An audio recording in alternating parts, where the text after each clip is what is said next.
If this seems too fantastic to be true, let us glance briefly at the other side of the picture.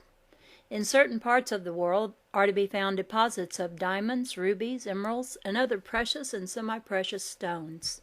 How did they get there?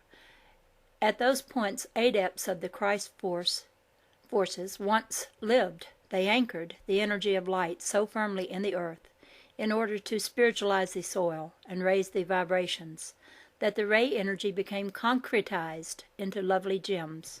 Diamonds are concretized first-ray energy. Rubies are concretized sixth-ray energy. Emeralds are fifth-ray energy, and so on. Adepts leave behind them only beauty upon the earth and within the earth. Naturally, those who are fighting the forces of light use similar methods of anchoring energy, but they anchor only ugliness, contamination, and astral filth. It is to be noted that the actual work of cutting away these lines of evil force was handled by the angelic kingdom. The angels took care of the astral cloud over Africa, the compound over Siberia, and the angels have straightened the axis of the earth. Yet the very people who have been served by the forces of light through removal of these evil foci, and by the tremendous job of straightening the axis, are the ones who still feel that they can live without angelic help, and even without giving their Creator more than a passing how do you do on Sunday morning. These are the very people who are ready to no-towel every time the forces of darkness crack the whip. Most of them are considered nice people. Sometimes they are even pleasant, although they are more often tight-lipped and hostile, angry and rebellious. They sneer and snicker a great deal, too, especially when some clean-minded, open-hearted individual mentions spaceships from Venus.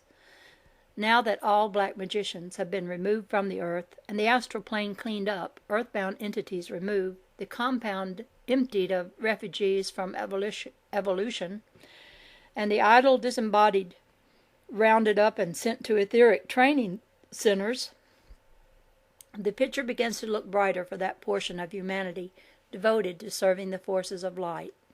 But for the devotees of the dark forces, the sinister secretives, the greedy grabbers, the warmongers, and all the lovers of blood and gore, the conniving politicians and diplomats, and the front pew-sitters in the whited sculptures of churchianity.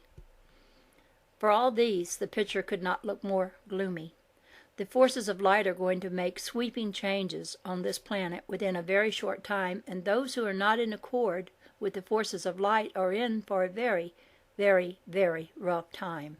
If anyone wishes to look with nostalgia over past history, he should take that backward glance right now, because history as we have known it is going to vanish like a dirt fog in a bright hot sun.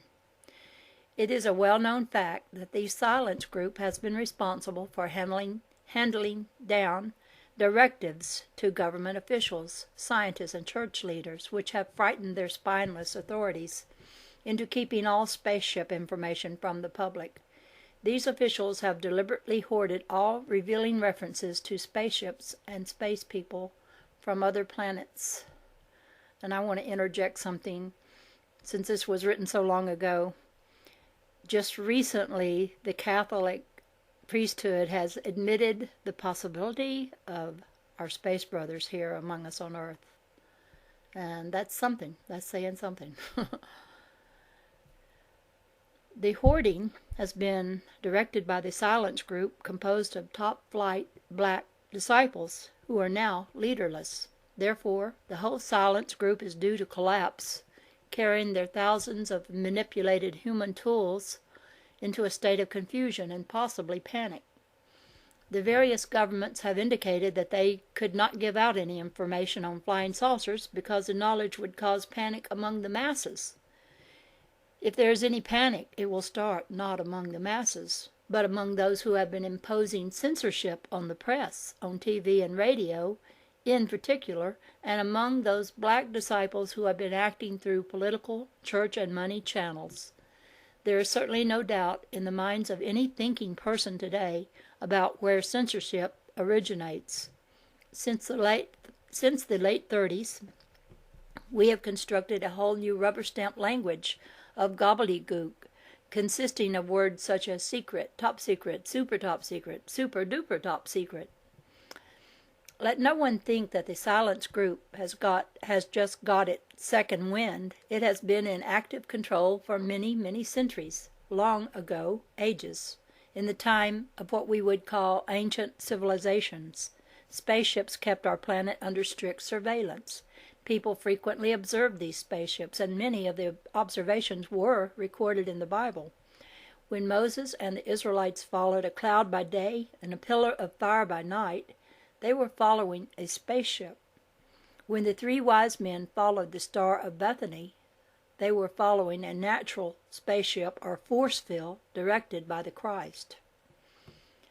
But the story then, as now, was readjusted so that it had the same old phony ring that it has today. People are not seeing spaceships, so the tools of the dark forces claim. People are seeing stars, birds, weather balloons, kites, temperature inversions, and hallucinations, but not spaceships. Never, never, never, quote the black vultures, do people see spaceships. But the same people who have a telepathic record of every thought on earth know for a fact that those in power in high places, in the military, in governments, in money marts, and in churchianity, do not want the man in the street, the little taxpayers, to know about spaceships. If he did know about them, and if he had a grain of common sense left in his brainwashed head, he would look to the space people as his only hope, as his one salvation, and he would be looking in exactly the right direction. Little man, this is not the time to bow your head in abject servility. This is the time to raise your eyes to the skies and to your God. Naturally, those who are crazed with power lust want nothing except more power. Dope addiction is said to be a mild affliction by comparison. The power boys are so deluded that, despite the fact that they are in full possession of blind saucer information, they still hope to somehow outwit the space people. In this age of daily newspapers, radio, and TV, they must carefully select and release only those bits of information which have been chosen by their great propaganda organization.